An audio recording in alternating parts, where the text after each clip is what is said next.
Meghan's presence in Paris was unwanted, but it has also kicked up controversy once again. Beyond the ill-fitting, uninspired, quite embarrassing outfits, the humongous, ridiculous shoes, the insane duck-facing. As if all that wasn't mortifying enough, there's bigger issues here.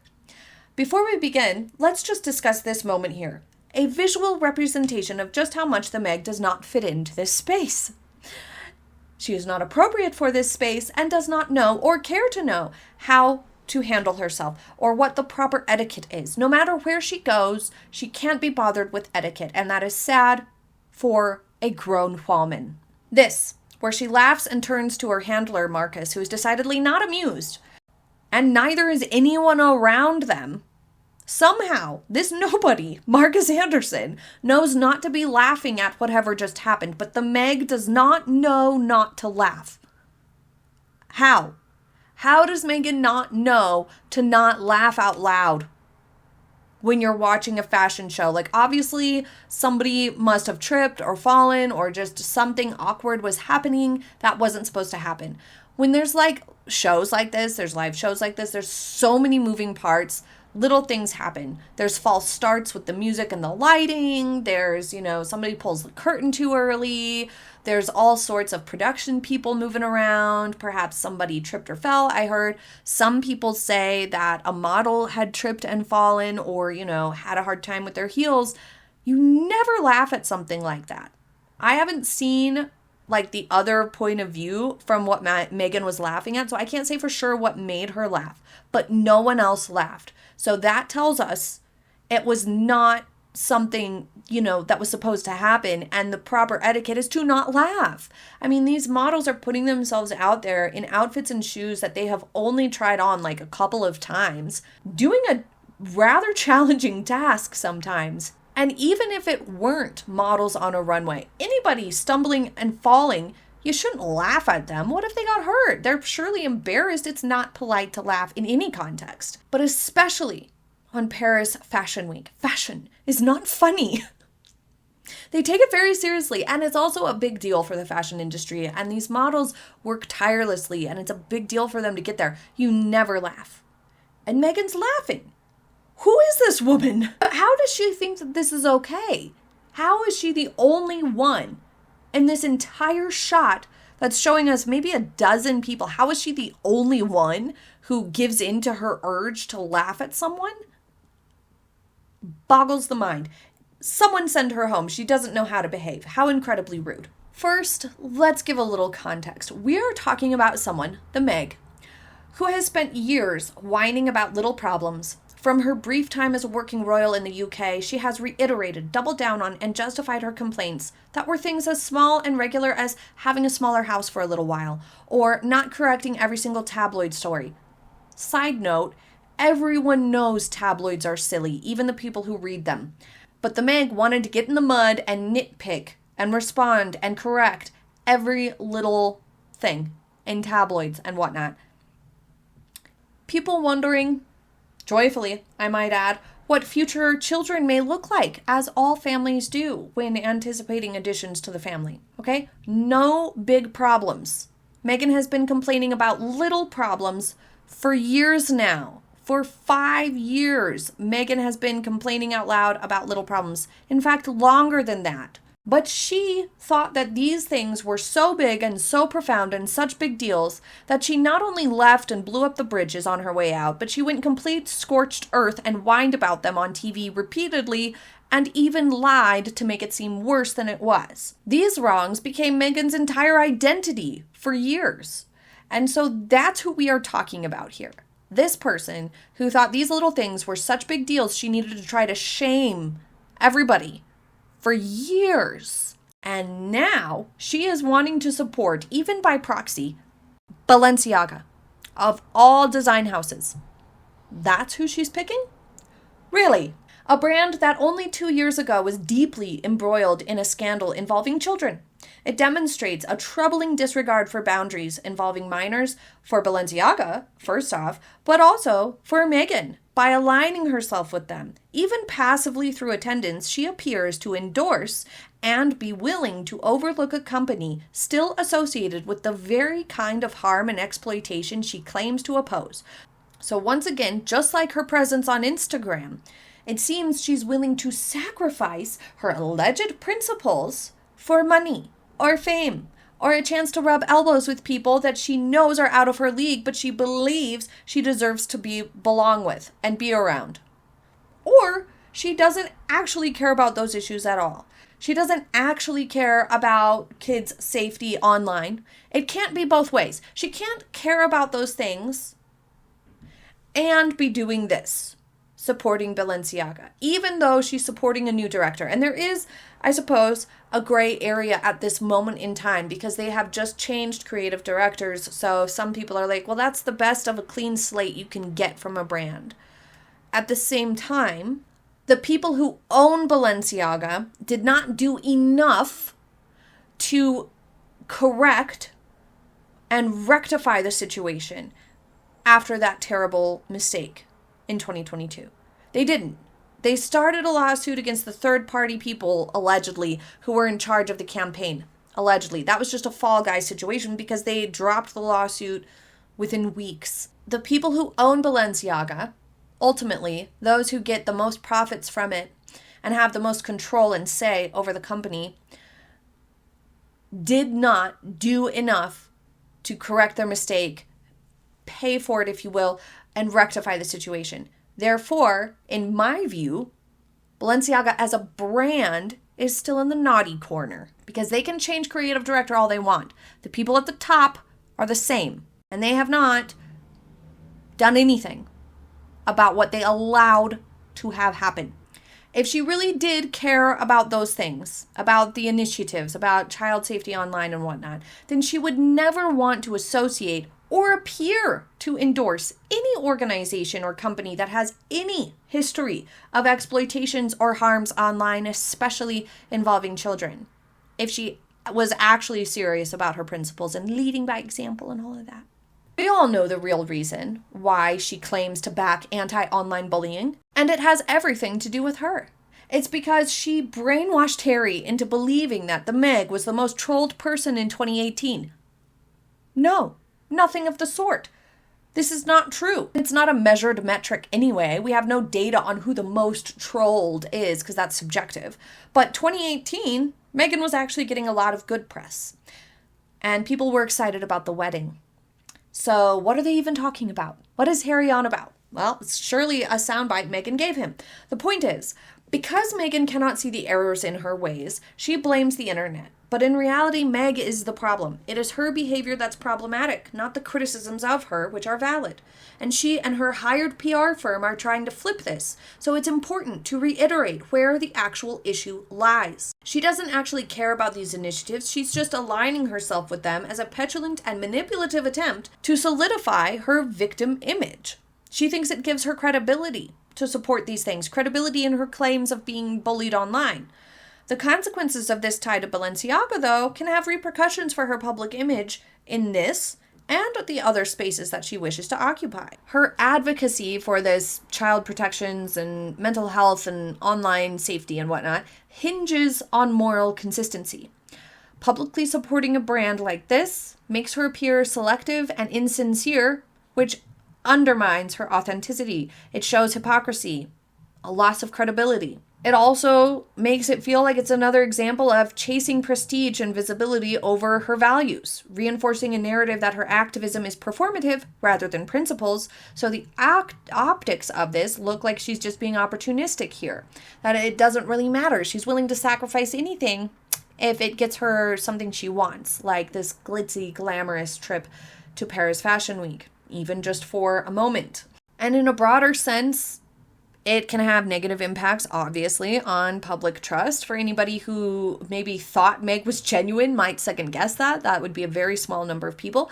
But in a bigger sense, it can have risks to potential partnerships with Archewell or with Meghan in general.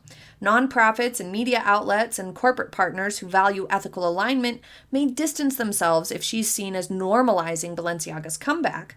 And this is something that's actually quite important. The younger demographic that Meghan thinks she's going to pull in cares about where, like, even just their food is sourced from. They care about what suppliers restaurants use. They want to know and have more transparency about what connections are going on behind the scenes. And they don't want to support brands or products or services that controversial figures or people who they don't agree with are involved in or own. And so it will become a bigger and bigger problem as time goes on with younger and younger audiences or consumers or just people in general will care about this more and more and more. So it will have a lasting impact that will only be gaining momentum. It's not just like a tiny thing, innocuous. And for an already polarizing figure, this seems like a stupid choice. Like, she already has negative public perception, and this just reinforces it. It fuels the narrative that Meghan's brand ethics shift conveniently with her PR goals rather than being driven by conviction and actual principles of any kind. So for a celebrity who's already on thin ice with the public, like Meghan is, it just seems like a really dumb idea. There's a lot of other fashion houses to choose from. The problem is that they don't want to associate with Meghan. Balenciaga is the only one willing to, and it's because they, too, are controversial. They, too, are in the naughty corner, just like Meg, with her lies. But that wasn't the only inconsistency with Meghan's public image that came of the Paris trip. Another contradiction was the whole security nonsense that she's made one of her biggest and most absurd talking points. Well, to be fair, granted, Harry seems a lot more obsessed with security than the Meg, publicly at least, but it's largely accepted that Meghan seems to fuel these concerns in Harry behind the scenes and thus perpetuates his worries rather than help him through them, almost like she uses this whole security thing as a pawn in the relationship. And this belief stems from the dynamic on display in the Netflix Harry and Meghan series, which I have a playlist covering. I will try to link that for you if you'd like to go take a look to get up to speed on that if you don't know. But Harry and Meghan have repeated security fears about coming to the UK of all places, and yet here she is in Paris. Her recent high-profile appearance here, in a city infamous for the Kim Kardashian 2016 robbery and known for its own intense paparazzi culture, undermines their stance entirely.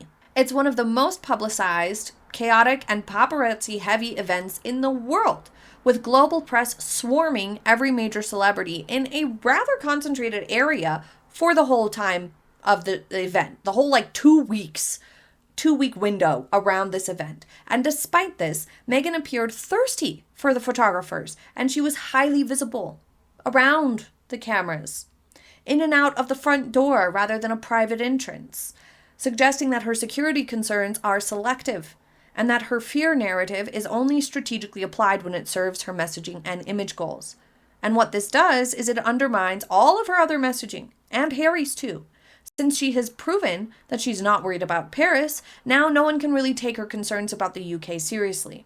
Not that Paris is some crazy dangerous place, it's just that it maketh no sense to worry more about the UK than to Paris. It also makes it appear that her only concerns about coming back to the UK hinge on one thing: control.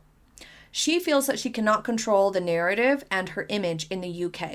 If she's booed, it gets out. Remember the Platinum Jubilee? If she's photographed glaring at people or doing weird stuff, it gets published. And she can't do anything about it. Now, I think that she looked insane and super weird, like an imposter, like she was trying to look model-esque and posh, but she looked desperate and weird and fake in Paris, and super out of touch.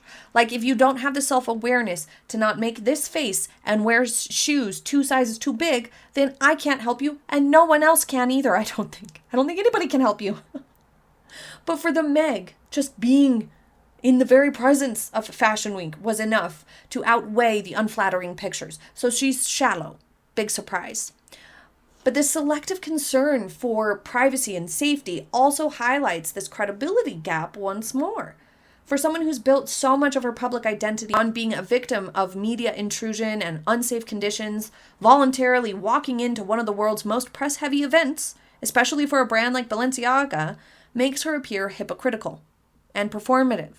Overall, the way Meghan acts in these spaces will hinder her efforts to get into these groups to some extent. Although fashion and Hollywood is rather notorious for using and fakery and social climbing under the guise of networking, At the end of the day, people can still sense when you're desperate. Everyone wants to be around the people who've made it. The top-tier models like Anouk Yai and the Hadids. The biggest A-lister names like Margot Robbie or Nicole Kidman. Or the brands that are most sought after like Dior and Chanel. Those with fewer scandals, more class, and are most elevated. So to put it into perspective, Balenciaga is clawing its way back from the brink of collapse after their huge scandal and years of questionable associations. Kim Kardashian and Kanye West aren't exactly the cream of the crop. The brand is trying to achieve higher status, but it's not actually there, much like the Meg.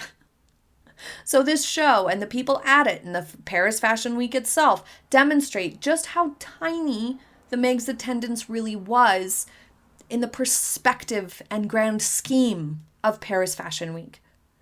It was meaningless in comparison to Anya Taylor-Joy at Dior or Nicole at Chanel or Vivienne Westwood's show. It was not important. And furthermore, a lot of the celebrities who we see showing up to the Balenciaga show, Ruth Negga, Tracee Ellis Ross, these celebrities went to other shows as well as Balenciaga. They were non-exclusive attendees. That just goes to show you how Balenciaga's doing. Even though Pier Paolo coming in is something that people are like, ooh, it's a new creative director, maybe it'll breathe some life into the brand, bring it back a little bit, make it better perhaps. These sorts of shakeups are impactful, yes, but in comparison, it just goes to show you that it's kind of like a B-team situation here. They don't have exclusive celebrity contracts at the moment and ambassadors. They haven't achieved, A-list attention, except I do think Anne Hathaway graciously showed up. But she, again, was not an exclusive attendee. She attended other shows as well. The shows that have exclusive attendees and people who are ambassadors, those are the big guns. Chanel, Dior, Westwood, these are the biggest deals at Paris Fashion Week. Not frickin' Balenciaga of all things. A lot of celebrities still refuse to go to their shows, for goodness sakes. And this is a world where you greet absolutely everyone with an "you look amazing, darling," and a double kiss.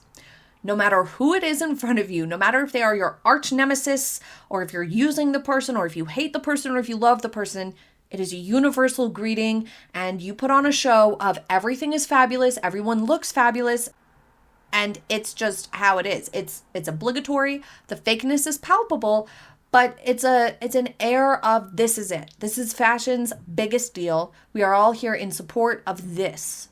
And so therefore we all love each other for the night, for the week, for the day. And so in some ways, it's the perfect setting for her because she is super fake. Meghan is very, very fake. But at the same time, this could be a very harsh and real rejection for her to find out just how tight and difficult and sometimes a little snotty the fashion industry can be. Meg was rejected as an author and a podcaster because she lacks the depth, poise, and intelligence. She pulled herself from working royal duties because she was outclassed, outshone, and outnumbered. And she was silently ignored by Hollywood due to her lack of skills and talent, her lack of success and creativity. So naturally, she's thinking fashion. But the rejection from the fashion industry would be the most brutal for Meghan of all these spaces. The most obvious and two-faced sort of rejection. If there's any place where she'll really get a taste of her own medicine, it'll be here, in this ruthless arena where only the most creative, the most talented, and the most skilled rise. And everyone else is forced to praise them. Meghan will be in the latter category here. But leave your thoughts in the comments. Thank you for joining me today. I hope you have a happy day ahead, and I will see you next time. Bye!